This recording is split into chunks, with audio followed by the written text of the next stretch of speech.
नमस्कार, मैं डॉक्टर सुशील कुमार शर्मा से आचार्य इतिहास राजकीय महाविद्यालय गुड़ा। आज हम अपनी व्याख्यान श्रृंखला में बीए भाग द्वितीय के पाठ्यक्रम मध्यकालीन भारत में हुमायूं के संदर्भ में चर्चा करेंगे।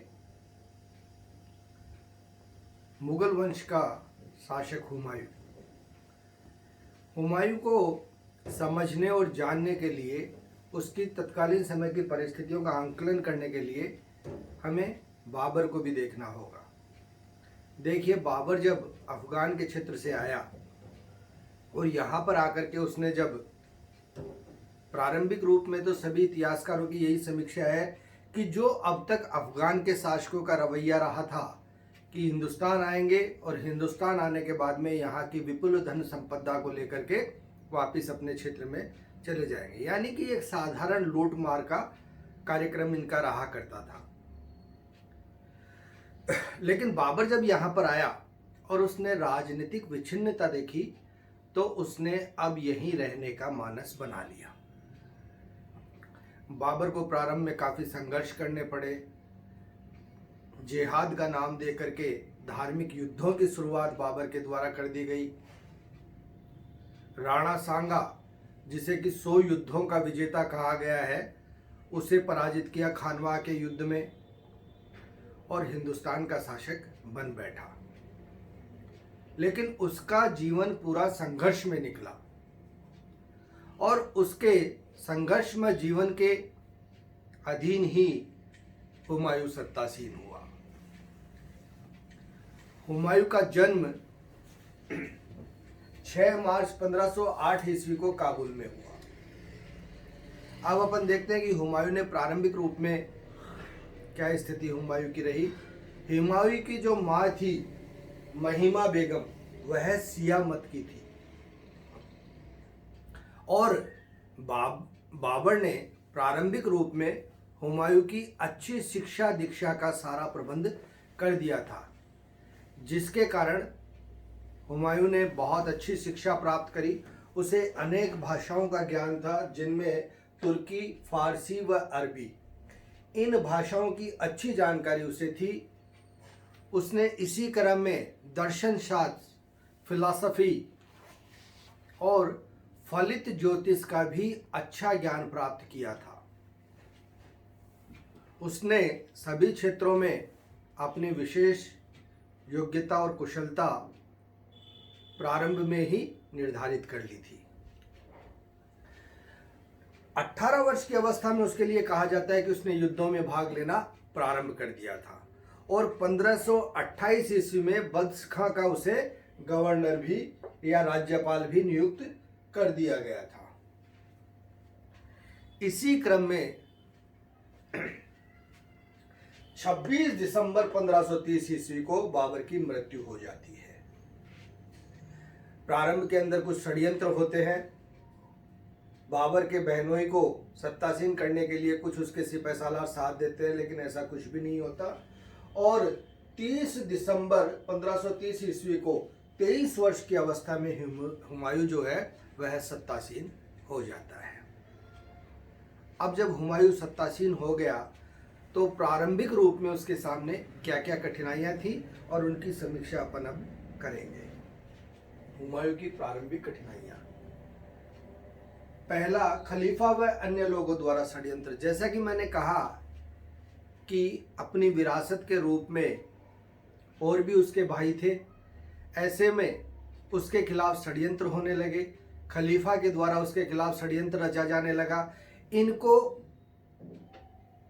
शांत करने के लिए उसे काफी परिश्रम करना पड़ा, उसे काफी शक्ति इस पर लगानी पड़ी और उसके बाद में इन षड्यंत्रों का पर्दाफाश करके ही वह आगे बढ़ पाया। अव्यवस्थित साम्राज्य एवं शासन व्यवस्था। देखिए, जैसा कि मैंने कहा कि बाबर जो था उसका ज्यादातर जीवन जो है वह संघर्ष में ही गया। हिंदुस्तान एक बहुत बड़ा देश था और जहाँ पर कि छोटे छोटे सूबे हुआ करते थे, छोटे छोटे राज्य हुआ करते थे। उन राज्य के जितने भी सिपह सालार थे, सेनापति थे या वहाँ के प्रांतीय शासक थे, उन्होंने बाबर की शक्ति को देख करके एक बार तो उसकी अधीनता स्वीकार कर ली, लेकिन जैसे ही बाबर की मृत्यु हुई और उनको लगने लगा कि सब कुछ किसी भी संतुलन की स्थिति से बाहर है, उन्होंने अपनी अपनी स्वतंत्रता वहां पर जाहिर कर दी, अपने अपने क्षेत्रों को फिर से हस्तगत कर लिया। यह सारी व्यवस्था, शासन व्यवस्था जमाने के लिए उसको काफी प्रारंभ के अंदर कठिनाइयों का सामना करना पड़ा। तीसरा, जो बाबर ने उस समय बहुत बड़ी सेना बना ली थी, और बाबर की सेना जो थी वह भी इसकी एक प्रारंभिक कठिनाइयों में था, क्योंकि जैसे कि अपन चौथे पॉइंट पर आएंगे, रिक्त राजकोष, ये दोनों एक दूसरे मिले हुए हैं। सेना के ऊपर बहुत ज्यादा खर्चा होता था और इस समय लगातार युद्ध होने के कारण राजकोष पूरी तरह खाली था। तो ऐसी स्थिति में, राजकोष खाली होने की स्थिति में और सेना के असंगठित, अनियंत्रित और अनुशासित होने के कारण इसको ज़्यादा कठिनाइयाँ प्रारंभ में देखनी पड़ी और उनके ऊपर भी इसका पूरा उसको केंद्रीकरण अपनी व्यवस्था का करना पड़ा। पांचवा है बाबर का विरासतनामा। बाबर के, देखिए, हुमायूं के बाद में कामरान, अस्करी और हिंदाल, तीन भाई बाबर के थे। इन्होंने भी प्रारंभ में हुमायूं की बगावत कर दी और कामरान ने तो काबुल और कंधार पर अपना स्वतंत्र राज्य भी स्थापित कर दिया। जब इस प्रकार की व्यवस्था वहां पर हो गई तो प्रारंभ में इसको प्रारंभ के अंदर अपने भाइयों के साथ ही संघर्ष करना पड़ा और उन्हें अपने मत से सहमत करने के लिए इसे काफी परिश्रम करना पड़ा। उसने प्रारंभ में कामरान का जो क्षेत्र था वह उसे स्वतंत्र स्थिति में भी उसने उसको दे दिया था, विजित कर लिया था, फिर भी उसको वापस दे दिया था और इसने धीरे धीरे अपने साम्राज्य को स्थायित्व देने की बात करी। अब अफगान सरदारों का विरोध, देखिए, तत्कालीन समय इसके जो भारतीय पृष्ठभूमि में जो मुख्य मजबूत सिपह सालार थे उनमें से एक था महमूद लोदी। उसने बगावत कर दी और उसके द्वारा इसकी सत्ता स्वीकार करने से मना कर दिया गया। हिंदुस्तान का एक बहुत बड़ा प्रांत था बंगाल, और बंगाल का शासक था नुसरत खान। इस नुसरत खान ने भी विरोध कर दिया, क्योंकि मैंने आपको बताया कि बाबर का जो अंतिम समय था या बाबर का जो काल रहा वह संघर्ष का काल रहा, और उस संघर्ष के काल में उसकी शक्ति के सामने कुछ शासकों ने तत्कालीन समय अपनी स्वतंत्रता को समाप्त करते हुए उसकी अधीनता को स्वीकार तो कर लिया, लेकिन उसको वो चिरस्थायी नहीं करना चाहते थे। ऐसी स्थिति में जैसे उनको मौका मिला और साम्राज्य की बागडोर हिलने लगी, उन्होंने स्वतंत्र स्थिति की ओर अपना रुख कर लिया। राजपूत और गुजरात का बहादुर शाह, ये दो ऐसे लोग थे जिन्होंने कि इस समय पूरी तरह से हुमायूं को परेशान किया, क्योंकि देखिए, बाबर जो सत्तासीन हुआ वह राजस्थान के प्रमुख शासक महाराणा संग्राम सिंह को पराजित करके ही हुआ था। इसलिए राजपूत शासक प्रारंभ से ही इसके विरोध में थे। वह नहीं चाहते थे कि मुगल सत्ता यहाँ पर स्थापित हो। अब जैसे ही गुजरात के साथ में इसका संघर्ष हुआ, वहाँ का शासक बहादुर शाह था जो कि शक्तिशाली शासक था। उसके संघर्ष के पीछे भी मूलभूत कारण अनेक थे और उनमें से एक कारण तत्कालीन समय ये भी हुआ कि राजपूत रानी कर्णावती के द्वारा हुमायूं को राखी सूत्र भेज दिया गया और रक्षा की बात की गई, क्योंकि गुजरात के लगातार आक्रमण राजस्थान को भी सहन करने पड़ते थे। ऐसी स्थिति में जब संघर्ष हुआ तो उसे काफ़ी कठिनाई का सामना करना पड़ा और वह बहुत ज़्यादा इसमें सफल भी नहीं रहा। नेक्स्ट है, और जो अंतिम कारण अपन देखते हैं इसकी प्रारंभिक कठिनाइयों में, हुमायूं के व्यक्तिगत दोष एवं कमियां। कहा जाता है कि हुमायूं में व्यक्तिगत कमियां भी बहुत थी, सात्विक प्रवृत्ति का भी नहीं था, राजनीतिक रूप से भी बहुत ज़्यादा वह कुशल व्यक्ति नहीं था, और भी व्यक्तिगत कमियां उसके अंदर थी जो भी उसकी प्रारंभिक कठिनाइयों में उसके साम्राज्य को स्थायित्व प्रदान करने में, उसके साम्राज्य को शक्तिशाली बनाने में बहुत ज़्यादा कष्टकारक रहे। उसकी कठिनाइयों को अपन ये कहेंगे कि वो बढ़ाने में ही रहे, न कि उनको शांत करने में। तो ये मूलभूत कठिनाइयाँ थी जो कि तत्कालीन समय हुमायूं को साम्राज्य को स्थापित करने में देखनी पड़ी। अब हम चर्चा करेंगे शेरशाह सूरी के विरुद्ध हुमायूं की असफलता के कारण। देखिए, बाबर सत्तासीन हुआ और बाबर के बाद में हुमायूं सत्तासीन हुआ। हुमायूं के सत्तासीन होने के बाद में या बाबर के साम्राज्य से अपन औरंगजेब तक की स्थिति देखें तो मुगल साम्राज्य का वैभव रहा, परचम लहराया, लेकिन एक अल्पकाल के लिए एक शासक आया, शेरशाह सूरी, जिसने लगभग 15 वर्षों तक हिंदुस्तान पर शासन किया। यह जब हम शेरशाह सूरी को पढ़ेंगे तब हम जानेंगे कि कैसे एक साधारण से सिपाही से वह बढ़ता हुआ हिंदुस्तान का शासक बन बैठा। लेकिन उसका जो हुमायूं के साथ संघर्ष हुआ, उस संघर्ष में हुमायूं की असफलता के पीछे क्या मूलभूत कारण थे, इसकी समीक्षा हम यहाँ पर करेंगे, जिसके कारण ही शेरशाह सत्तासीन हुआ था। पहला पॉइंट है अफगान शक्ति को समझने में भूल। हुमायूं जो था, जैसे कि अपन ने पहले भी चर्चा करी, नैसर्गिक रूप से बहुत प्रतिभावान राजनीतिज्ञ नहीं था, कूटनीतिज्ञ नहीं था। तो इस समय जब वह हिंदुस्तान का शासक बना तो उसने शेरशाह सूरी की शक्ति यानी कि अफगान शक्ति को कमजोर आंका और इसी भूल के कारण उसे पराजय का भी सामना करना पड़ा। शेरशाह के विरुद्ध हुमायूं की दोषपूर्ण नीति।